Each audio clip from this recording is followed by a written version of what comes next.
By all accounts, National Football League players have the worst collective bargaining agreement in sports.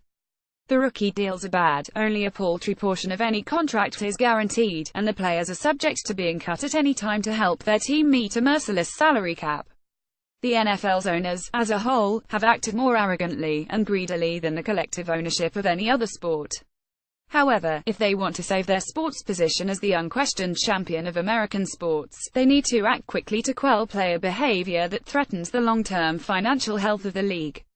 In order to accomplish this, NFL owners should take two painful steps. 1. Figure out a way to address and stop the spreading national anthem protests that are alienating the NFL's fan base, and 2. Fairly compensate their players. It's easy to point fingers at the players and national anthem protests as the villains in this story, but doing so ignores the very real role the NFL's ownership has played in creating this sorry state of affairs. TV is king. Billions of barrels of ink, both digital and real, have been spilled over the national anthem protest issue, most of which has focused on whether the protest is justified or not. Americans on both sides of the issue will continue to disagree about that for years to come. But what no one can disagree about is that the protests are damaging the league's image and television ratings. For now, networks seem willing to continue to pay for NFL programming regardless of actual viewership, but you can bet that is a trend that will not continue. The NFL has seen its share of scandals over the years: the concussion controversy, the shamefully light suspensions for repeated criminal behavior on the part of players, and even scandals that have implicated the integrity of the on-field product like Deflategate. Through it all, one inexorable truth protected the NFL from consequences of these scandals: Americans kept turning on their television sets to watch games in record numbers. Time after time, the NFL and its players generated outrage and negative commentary, but never enough to actually stop people from watching. There are signs, however, that the fire Colin Kaepernick started may have finally encouraged people to turn off their television sets when the NFL goes live on TV. As the Daily Wire notes, the NFL's ratings were down significantly for its marquee season-opening match between the defending Super Bowl champion New England Patriots and the Kansas City Chiefs, a 2016 playoff team. League-wide ratings were down 8% in 2016, and early indications are that the slide is poised to continue. A significant number of NFL fans have responded to recent polls by threatening to turn off the NFL for good if the anthem protests continue. What the NFL needs to do. The protests have put the NFL ownership in a serious pickle.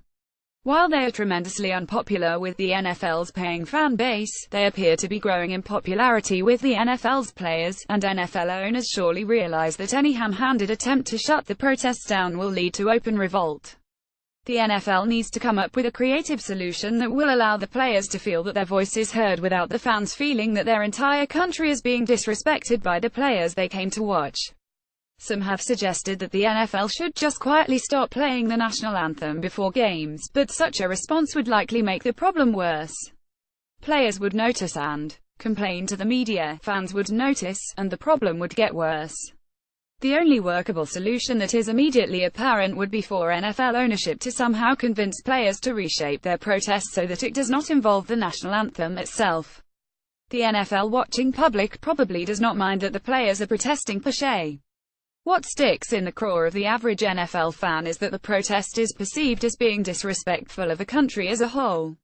Almost everyone would acknowledge that there is always room for improvement in every country, including America. However, even a marginally patriotic person will get riled up when they see someone spitting on an American flag or openly disrespecting the country's national anthem.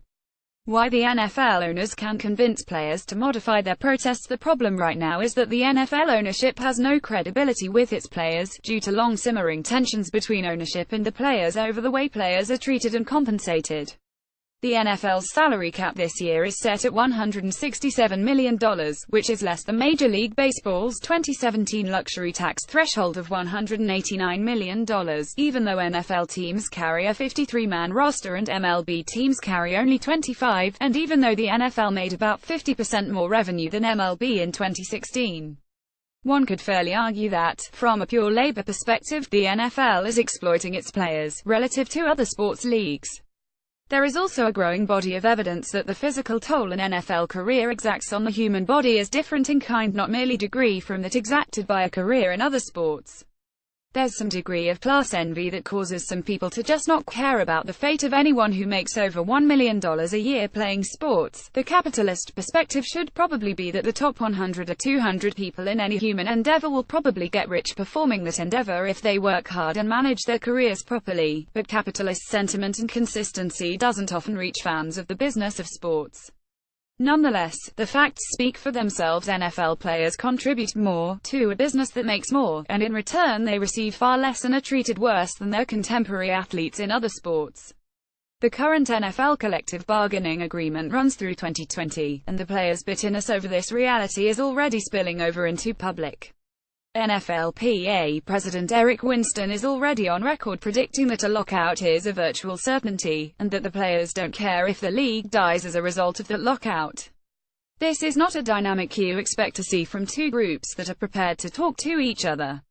The NFL's challenge then is to first establish credibility with its players, and then to find a way to encourage the NFLPA to channel the players' protests away from the national anthem. It's not likely to be a quick or easy process, but it's necessary for the survival of the game itself.